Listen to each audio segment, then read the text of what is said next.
Олег Алексеевич, буквально в пятницу поздно вечером в рамках федерального эфира на канале «Россия-24» вы подвели, можно сказать, что подвели итоги недели по ситуации с коронавирусом в республике. Вот в какой ситуации мы входим в выходные?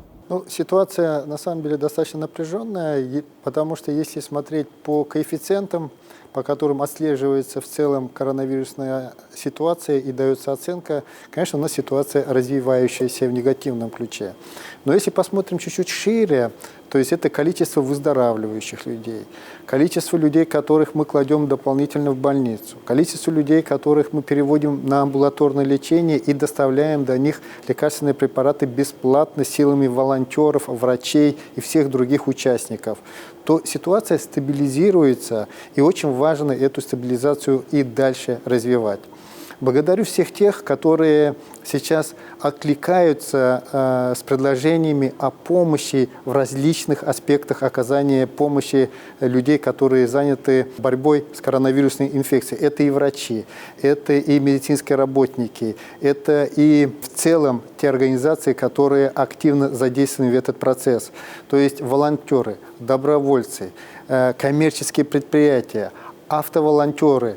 И мы себе задачу поставили в ближайшее время провести такое координационное мероприятие с тем, чтобы выстроить цельную систему организации людей, вот этих инициатив, чтобы каждое желание помочь доходило до адресата. То есть если кто-то хочет помочь посидеть с ребенком врача, чтобы он смог это сделать. Если кто-то хочет подвести врача до больного, чтобы он это смог сделать. Или довести лекарство до больного, тоже, чтобы это тоже было организовано очень четко, слаженно, и чтобы система работала эффективно.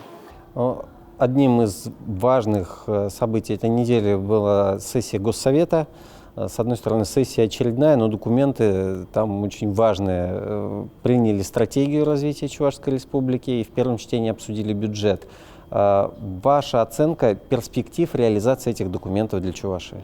Да, на самом деле документы очень важные, стратегические, и самое главное, один другой дополняет. Если говорить о стратегии, его впервые утвердили законом Чувашской республики. Причем договорились следующим образом, что законом утверждаем основные концептуальные направления развития региона. Дальше конкретные планы, детали, мероприятия мы ежегодно утверждаем решениями Кабинета министров. Тем самым решаем главные задачи. Первое. Вектора, по направлению которым развивается республика, утверждает Государственный совет, и Кабинет министров таким образом получает задания от народа Чувашской республики.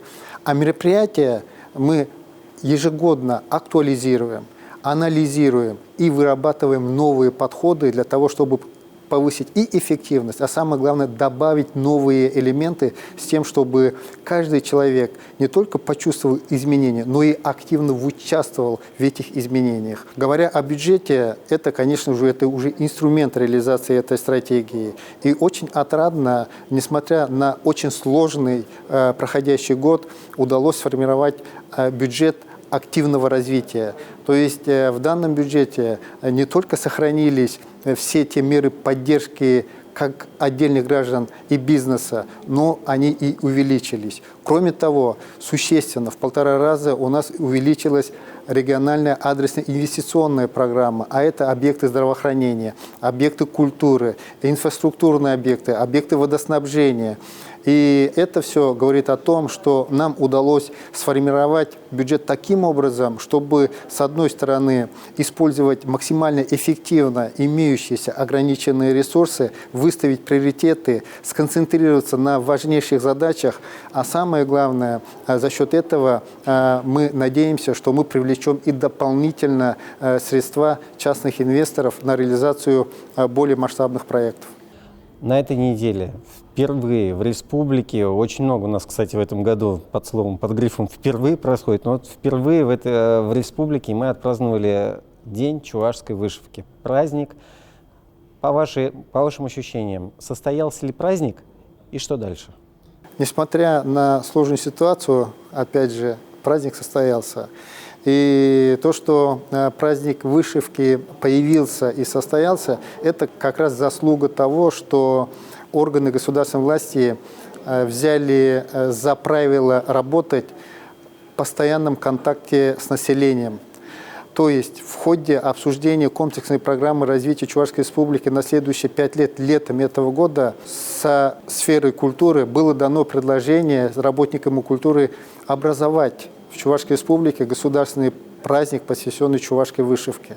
Конечно, это правильное предложение, потому что чувашская вышивка – это то явление, та сторона нашей национальной культуры, которая уходит корнями в глубину веков. Таким образом, это генетический код нашей нации. И, очевидно, обращая внимание на эту составляющую, мы тем самым усиливаем наши действия энергией родов. И, наверное, поэтому мы получили огромный отклик от всего населения Чувашской Республики по участию в этом празднике. И мне кажется, кульминацией стала Сурбан-Перле, когда каждый муниципалитет вышил маленький Сурбан. В итоге это было сформировано в единый большой Сурбан-Перле. И получился, мне кажется, уникальное произведение искусства. Спасибо всем огромное за такое активное участие и за тот праздник, который в итоге получился.